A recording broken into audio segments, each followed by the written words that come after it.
Góðan daginn. Við ætlum að byrja stundvíslega og sýnist náttúrulega að slökkt á nemanum sínum, það ætti að vera sjálfkrafa, ef ekki þá biðjum við ykkur um að slökkva á hljóðnemanum. Ég heiti Kjartan Bollason og er lektor við ferðamdeild Háskólans á Hólum og ég ætla að fjalla hérna myrkurgæði sem svona dæmi nýsköpun í ferðaþjónustu. Þessi fyrirlestur er á vegum ferðamannadeildar Háskólans á Hólum, við kallum þetta vísindi og graut, það reyndar engin grautur í boði þar sem þetta skipti er á netinu, en maður er svona kannski hugrænt grautur. Ég ætla að fjalla myrkurgæði og ég ætla að byrja fyrst að tala hvað eru vistvæn myrkurgæði, af því að verkefni sem þetta er unnið í heitir á enskunni Dark Sky Ecotourism, sem ef við reynum að þýða yfir íslensku þá er það vistvæn myrkurgæða ferðaþjónusta, þannig að það er ekki þjált nafn, þannig að við notum yfirleitt orðið bara myrkur. Og þessu verkefni núna er hálfnað og við erum að vinna þarna handbók og fræðsluefni með þessi markmið. Og þegar við erum búin að koma með handbókinni yfir á íslensku þá verður henni deilt meðlans á heimasíðu verkefnisins og þar með einmitt í gegnum heimasíðu Háskólans á Hólum. Og þetta er þá markmið sem sjá þarna og við erum að horfa svolítið á hvað gæði er í myrkvuðum himni. Og eins og sjáðu eftir, ég ætla að taka nokkur dæmi fyrir frá íslenskum ferðaþjónustufyrirtækjum, nokkrum og svo erlend dæmi þar sem vera að sýna hvernig hægt er að lýsa upp byggingar á þess að draga frá hvað við sjáum í næturhimninum. Og við ætlum að sjá þetta síðustu setningunni að rýna í hvernig hægt sé að upplifa myrkrið. Það er eitt af aðalmarkmiðum þessa verkefnis. Og svona byrja að draga fram hvað þetta er. Og eins og sjáið, þá eru þarna, við horfum þetta vistvæn myrkurgæða ferðaþjónustu, þá byggir þetta mörgum mismunandi þáttum. Þetta er náttúrulega snýst svolítið myrkri sjálfsögðu og upplifun sem tengist því myrkurgæðin eins og sjáið þetta neðst. Þetta er líka einfaldlega að vera úti, það sem heitir á norrænu tungumáli fríluftsliv, það er bara að vera úti, vera að njóta myrkursins sem íbúi sem gestur. Þetta er líka ákveðin tegund af ævintýraferðaþjónustu og náttúrutengdri ferðaþjónustu. Og svo er þetta eitthvað sem getur verið töluverður ávinningur fyrir heimamenn, fyrir sveitarfélög, fyrir marga aðila. Getur verið einhver hafi opin hljóðnema, ef svo er þá byrja að slökkva og draga niður hljóðið. Nú, eitt af því sem við erum að horfa á einmitt er þessi spurning, fyrirtæki vistvænt, og það er almenn markmið með ferðaþjónustu að við stefnum í áttina sjálfbærni. Og það er að horfa svolítið á hver hvatinn bak við það fyrir ferðamenn, eins og þarna ein skilgreining á vistvænni ferðaþjónustu að leggja á svokallaða náttúrusögu áfangastaðarins. Þannig að við erum að horfa svolítið á hvað getum við sagt frá náttúrunni kringum okkur.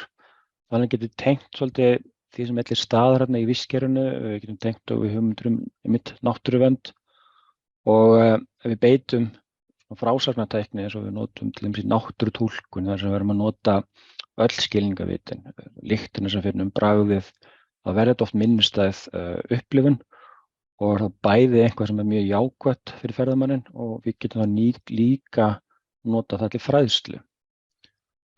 Og við, ef fyrirtæki ætla að fara gegnum svona, við getum kallað vottunarferli, þá getur það svolítið flókið og það getur erfitt fyrir fyrirtæki að átta sig á hvar þau standa. Þannig að eitt af því sem við erum að gera í þessu verkefni er að þróa gátlista og það verður hluti af okkar handbók eða gæðahandbók sem við erum að setja saman og kemur út á íslensku þá vonandi í svona sirka febrúar næsta ári. Og þar setjum við og líka gegnum neti fram svona sjálfsmatslista, það er svona fyrsta skrefið fyrir fyrirtæki til að finna út hvar þau standa. Og það sem við verðum að vinna að hinga til að sjáum við með ýmsum fyrirtækjum, við sjáum að mörg fyrirtæki eru komin býsna langt. Þau þurfa að huga að vissum þáttum en þetta er þá kannski ekki alveg eins erfitt og óyfirstíganlegt og fólk heldur, þannig að við erum að reyna draga fram möguleikana þarna og með því að koma með skýr dæmi í þessari handbók, með því að búa allir gátlista, þá reynum við að aðstoða fyrirtæki að sjá hver þeirra staða er. og eins og sjáðu þarna síðasta punktunum með það er það sem við erum að tala um, við erum sjálf byrjuð að rýna í fyrirtækjum og dæmigerð íslensk fyrirtæki. Einhver með opið hjá sér sem var að loka fyrir hljóðnemann. Og hérna, sjá, ég get nú gert það heldur sjálfur. Svona. Þannig að við erum að aðstæða fyrirtæki sjá möguleikana hvað þetta varðar. Við erum svo hér að horfa svolítið mikið á þessa myrkurgæða ferðaþjónustu og við erum svona reynt að skilgreina ákveðinn hátt. Þetta felur oft í sér að ferðast til afskekkstra, óupplýstra svæða. En svo svolítið svona huglægt hvað afskekkt. Og það getur verið allt Ísland, það getur meira að verið svona í jaðri borga og bæja. En gestir samt að reyna að horfa og finna staði þar sem að sjá svona bestu gæðum, að sjá mest af þessum fyrirbærum á næturhimninum. Það einn þáttur sem við horfa á, en þó þetta sé dregið frem þarna, þá erum við líka að horfa einfaldlega upplifuna í myrkrinu. Eins og sjá hérna myndinni frá Sauðárkrók, þarna á vinstra beinu myndinni séu lýsingu sem lýsir göngustíginn og gefur svona fólki, hjálpar fólki að rata upp stíginn samt að sjá myrkrið og þeir upp komið í svokallaða Hannesarskjól sem svona, kannski 1,5 metra að hæð, torfveggur. Þá einmitt oft að vera í skjóli fyrir vindi en horfa út yfir bæinn og upp í fjöllin og upp í myrkrið. Þannig oft svona staðir þar sem hægt að nota myrkus eða það ströndina rétt hjá þar sem minna á ljósum. Þannig að þetta ekki endilega að þegar við tölum afskiptastaði, það geta verið nánast allir staðir á landinu. Það alls staðar hægt að finna ákveðna tegund minnst að myrkurgæðum. Það líka oft þannig að fólk að skoða vissulega næturhimninn sem venjulega með berum augum en menn oft líka með stjörnu sjónauka og þar að færist í aukan og við erum að líka horfa svolítið að draga saman í þessu verkefni til þess að vekja athygli á myrkurgæðunum og þá svona sögur sem við sem mannkyn höfum til dæmis stjörnurnar. Og það hjálpar okkur líka til þess að tengja okkur við það og styrkja upplifuna. En líka kannski áhersla þarna á að þó sem tala hérna myrkurgæða ferðaþjónustu eins og sá skilgreiningin áðan, þá tengist það mörgum mismunandi tegundum ferðaþjónustu. En þetta eitt lagið í lagkökunni sem að ferðaþjónustan Þannig að við erum svolítið að horfa á að vistan ferðaþjónustufyrirtæki eða ferðaþjónustufyrirtæki sem í bransanum í dag geta fært út kvíarnar, geta fært sig út í þetta að vera vistvæn, geta fært sig út í það að rýna og nota sér myrkurgæðin og bara eitt lítið dæmi hérna sem við verðum að skoða aðeins hvað norðursiglingar gera á Húsavík og náttúrulega fleiri dæmi svona víða Ísland. En þarna einmitt dæmi fyrirtæki sem í hvalaskoðun eins og víða á Íslandi. Það sem að leiðsögumenn fyrirtæki að stunda ákveðna tegunda upplifun og þá það að bæta við myrkurgæðum kannski ekki svo stórt skref fyrir mörg þessari fyrirtækja. Og eins og fyrirtæki flestöll í hvalaskoðun að fylgja ákveðnum siðareglum til dæmis hvernig nálgast hvalina. Stumir að stundu jafnvel einhvers konar rannsóknir. Þannig að þau hafa marga þá þætti sem að tengjast þessari vistvænni ferðaþjónustu á enskunni ecotourism. Og eru kannski oft komið langt á veg með að uppfylla þá möguleika. Við höfum líka verið að skoða ítarlega, ég bara að segja stutt frá því hér, en hérna dæmi fyrirtæki í Hörgárdalnum sem með gistingu, hestaferðir og mögulega þá aðra afþreyingu og þau eins og sjá þarna það sem að Djáknar á Myrká, þjóðsagan gerðist, það í kring. Og það eitt sem við að ræða í þessu Erasmus-verkefni myrkurgæði, það þessar sögur sem tengist myrkrinu. Það eru margs konar og þegar maður verður að horfa á þetta þá einmitt, ekki oft skemmtilegt að hlusta á söguna þar sem hún gerðist, hlusta á söguna úti. Við þekkjum kannski mörg okkar að segja sögur í hitapottinum, sum okkar að sitja við bálköstun og segja sögur, hlusta á sögur. Þannig að það eitthvað sem mjög minnistætt. Það líka bætir í sarpinn fyrir ferðaþjónustufyrirtæki að hafa sögur sem tengist myrkrinu. Það einn þátturinn í þessu. Þannig að það kemur enn eitt lagið inn í það hvernig við reynum að upplifa og tengjast myrkrinu. Ég vil líka svolítið horfa á hverju kjósa þessa svokölluðu vistvænu myrkurgæða ferðaþjónustu og þarna komum við svolítið inn í þessa markhópagreiningu og þar, þeir sem þekkja þetta, þá vitum við náttúrulega að markhóparnir eru ekkert algjörlega út af fyrir sig. Það eru alls konar tengingar þar á milli. En við sjáum þetta nokkrar þætti sem skipta okkur máli og fyrir margt það sem við erum að bjóða upp á Íslandi, þá er gott að vita nákvæmlega hver okkar markhópur er. Og til þess þarna út af þessu getum við séð það að þetta er markhópur sem kallar ekki á mikla dýra innviðauppbyggingu. Við þurfum kannski að setjast niður og hugsa okkur hvað sögu getur sagt. Við höfum alls konar pælingar hvernig búið til upplifun, en við höfum margt sem getur nálgast og við horfum bara hérna myndina af Nýja bæ, litlum torpa á Hólum í Hjaltadal. Þetta er akkurat það sem við sjáum, við horfum á svona myndir á samfélagsmiðlum sem ferðamenn eru að deila, að þeir vilja hafa eitthvað áhugavert í forgrunni í myndinni. Svo má tengja það sögu, þannig að við rýnum í umhverfið okkar. Hvað höfum við sem getum tengt við, hvernig getum við sagt sögur og hvernig getum við fengið fólk til að upplifa það að fá svona sterka upplifun. Og líka horfa til þess að fá fólk, eins og oft, að fá fólk til að gista lengur. Þannig að við getum dregið fram myrkurgæði okkar gistirstað, þá er kannski fólk líklega til að gista lengur eða koma til okkar í fleiri afþreyingar heldur en bara yfir daginn og þannig að það eru ýmsir möguleikar þarna. Og eins og segir hérna, sagði í myndatextunum einhver leyti, en það sem ég ætla að leggja bara áherslu hér er að með myrkurgæðin að ef réttur staða lýsingu, það þarf ekki mikið til þess að fá þessa sterku upplifun. Hérna sjáum við sögusetur Íslenska hestsins á Hólum. Ég var hérna daginn og ég fór og labbaði aðeins svona, 5 mínútur á skógajaðrinum. Það er ekki miklu betri sýn á stjörnurnar, af því að þó þessi ekki mikil lýsing þarna. Þá fyrir eftir hvað maður stendur, hvað maður nákvæmlega, þá er hún svolítið svona að draga úr tengingunum við næturhimininn. Oft er þetta eitthvað sem er mjög auðvelt að takast á við. Það er þetta að draga úr birtustíginum, það er þetta auðvelt að það fólki að sjá stjörnurnar. En það getur semst verið það einmitt svolítið áskorun ef það er mikið lýsing kringum okkur. En oft á tíðum þurfum við ekki að fara mjög langt til að upplifa myrkrið. En þetta er þáttur sem ég ætla aðeins að fara í seinna ljósastýringuna. Við ætlum að horfa núna á hvernig við reynum að finna út okkar möguleika myrkurgæðum. Og eitt er þetta tæki, sjáum við þarna tengiliðin inn á heimasíðurnar. Heimsatlas fyrir birtustig næturhimins. Þarna er verið að kortleggja það svokölluð ljósmengun, þar sem er mikil birta.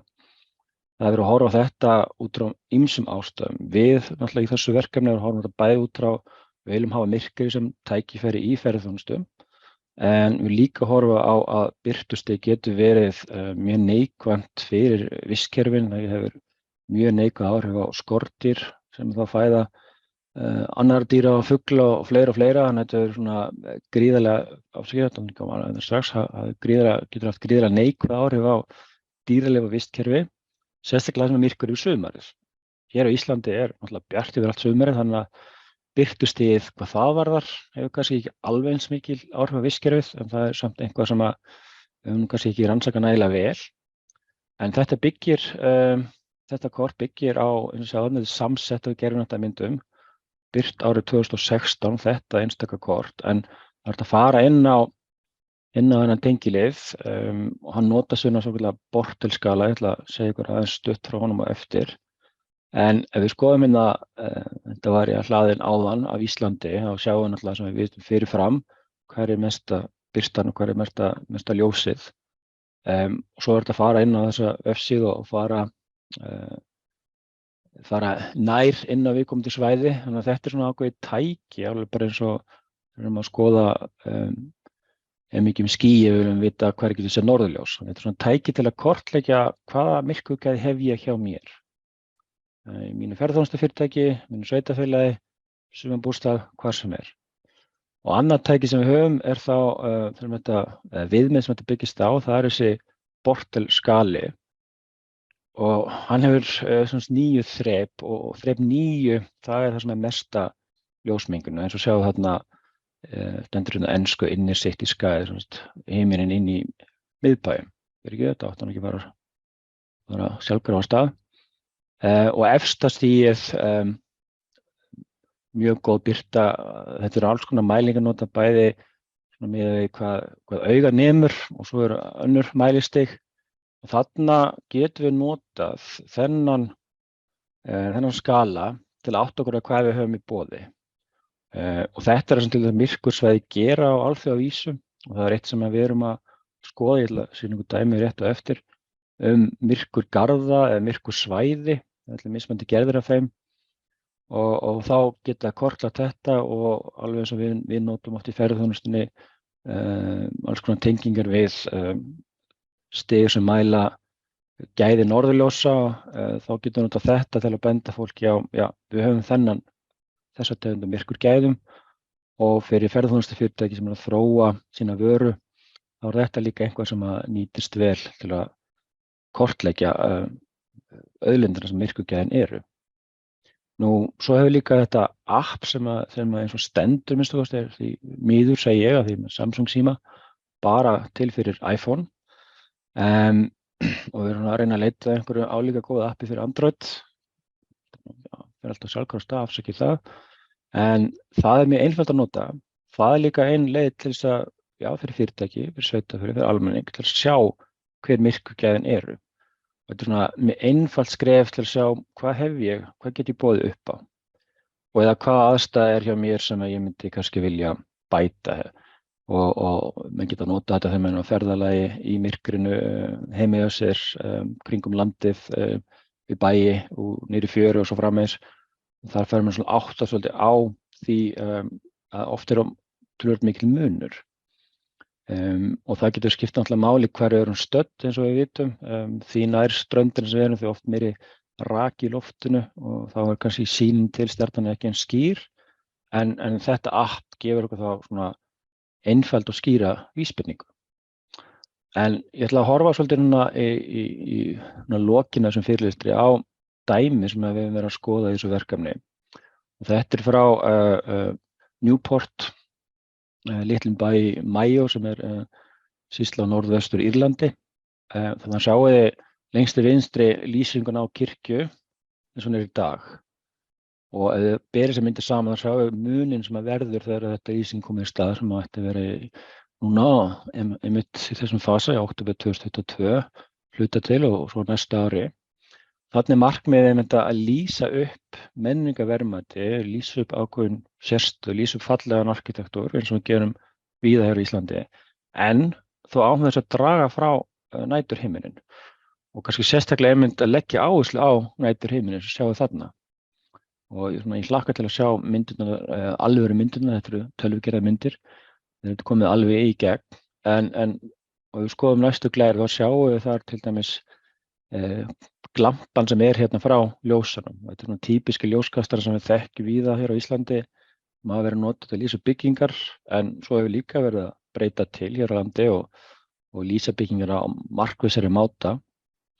Og þarna sýnir líka myndin lengst til hægri, sýnir mjög vel hversu langt þessi ljósmengun berst. Við sjáum hérna uppi vetrarbrautina, bendillinn minn eitthvað mikið ferðinni, ég veit ekki hvort ég sjá hérna bendillinn, sjá hérna vetrarbrautina og svo sjáum við, þetta er frekar lítill bær, 1000 íbúa minni mig og við sjáum hvernig lýsingin fer upp í skýin og þá verður þetta ennþá víðtækara þessi ljósmengun.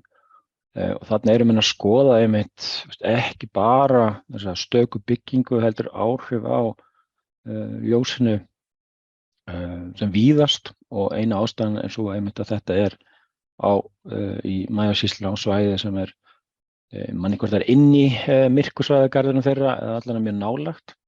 Þannig að þetta hefur svona víðtæk áhrif. Við erum þá kannski fyrst dæmi að lýsa eitthvað sem er mjög miklu ljósmagni, kannski óþarflega miklu ljósmagni. Það er að horfa inn á myndina og horfa í ljósið. Það dregur mjög úr því hvað við sjáum. Við erum ekki endilega sjá neitt meira með svona mikilli lýsingu. Við sjáum kannski betur með minni eða réttar sagt með réttri lýsingu.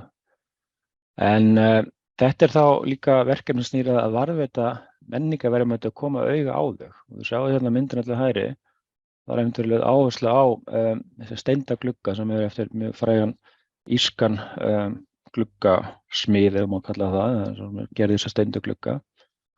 Og þarna eins og varpa hann fram, þetta birtist á gangstéttinni eða stéttinni fyrir framan. Og aftur sjáum við stjörnuhimnuna mjög vel. Við sjáum samanburð myndin til hliðar, þar sem að, jú, byggingin sést mjög vel, en ekki kannski eins vel arkitektórsku gæði eða menningarverðmætin sjálf sem allir staðar. Þannig að þarna er verið að horfa svolítið á mjög víðtækt á fleiri þætti og verið að skapa þessa myrkur upplifun inn í þessum litla bæ sem við getum gert og gerum sums staðar og erum byrjað að gera víða á Íslandi einhverju leyti.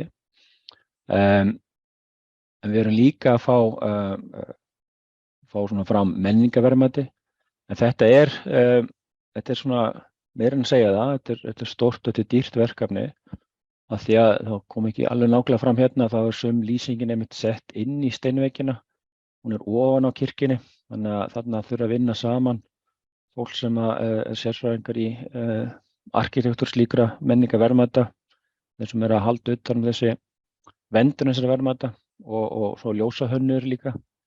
Og þetta er eitt af skilsmér, eitt af svona fyrstu stóru verkefnum allan á þarna í Snæfellssýslu og menn eru þá að vinna mjög vandlega, en þetta er líka einhver sem hægt er að læra af og einhver sem við hér á Íslandi getum kannski mögulega nýtt okkur í framtíðinni.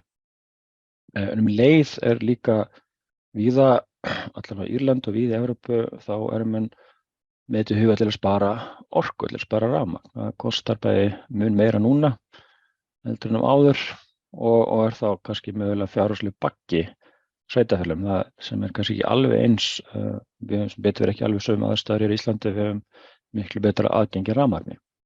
Þarna er þá verið að leggja áherslu líka á myrkurgæði fyrir íbúana, fyrir sveitarfélögin og í allri ferðaþjónustu sem við horfum á vistvæna ferðaþjónustu eða sjálfbæra ferðaþjónustu, þá viljum við alltaf horfa á líka hagsmuni íbúa alveg eins og gesta og helst á ferðaþjónustuna starfa þannig að hún varðveiti og vendi og svona veiti bæði samfélagslegan, fjárhagslegan og umhverfislegan ávinning til heimamanna. Þarna er einmitt svona mínum að svolítið gott dæmi um það og við sjáum það líka að þetta er samstarf margra aðila þarna í sveitinni, í kirkjunni, í samfélaginu og víða og það skiptir líka máli að þetta er á svæði þar sem er myrkursvæðagarður, dark sky reserve á enskunni sem það kallað þarna. Og það er svona eitt hvatinn til þess að menn fóru að hugsa svolítið öðruvísi hvernig getum við lýst upp okkar helstu fallegu mannverki á þess að draga úr myrkurgæðunum og þarna náttúrulega ekki alveg ljósmyndur sjáðna heldur tölvuteikna mynd. Það er kannski ekki endilega alltaf menn sjá næturhiminn svona vel. Eitt af því sem við erum að glíma við hér í Íslandi er náttúrulega það að það er oft skýjað.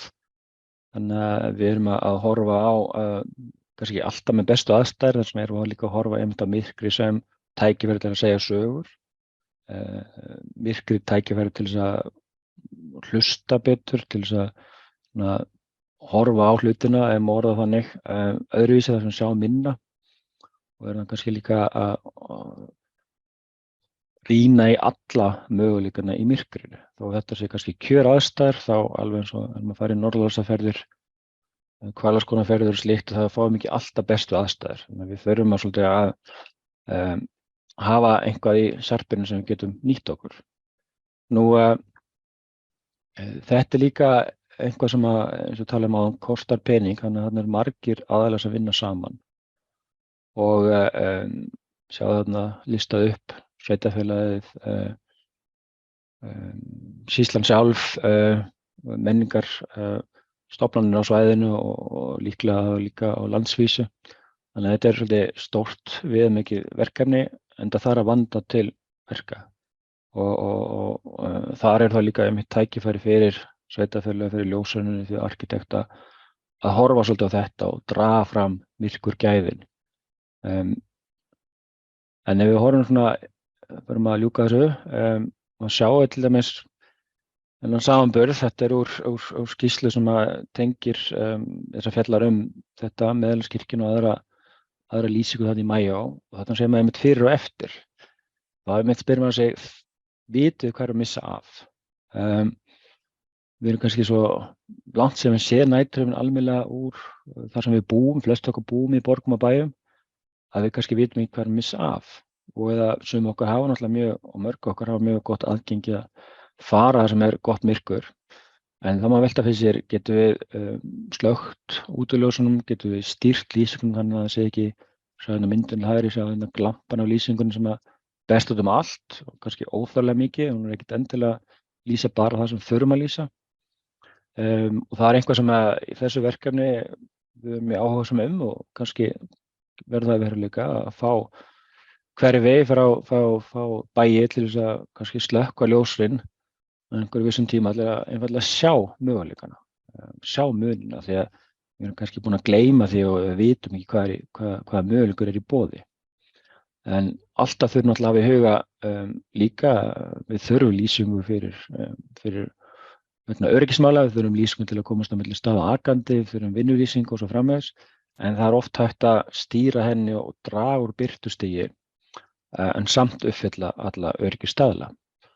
Og svona ef við horfum alveg í lokin einmitt á þennan bækling frá veggspjald fyrir ekki réttar sagt frá Mæjó, myrkursvæðinu hann í norðvestur Írlandi og þá sjáum við þeirra slagorð á ensku half the park is after dark eða helminguna garðinum er eftir myrkur er komið, þá fyrst fyrir að upplifa garðin og maður velta fyrir sér við þekkjum öll þetta, föðurland vort hálft er hafið svona fæst þekki við hafið og allt sem býr í myrkrunu þar öll skrýtnu dýrin og fiskarnir búa þar og þá maður velta fyrir sér myrkri kannski helminguna því að upplifa landið okkar og hefur við virkið að upplifa það ef við ekki upplifað myrkur og við þekkjum öll við höfum öll reynslu af svona sterkri upplifun ekki sett úr myrkurinn þannig að þetta er svona tækifæri til þess að átta sig betur á því og sjá möguleikana og þessum orðum ætla ég þá ljúka þessu ég er aðeins undir áætlun ég ætla að vera búin korter í en við höfum þá ef þið viljið spjalla komið hugmyndir að ræða við höfum til 12 þannig ég ætla að hætta núna að deila skjánum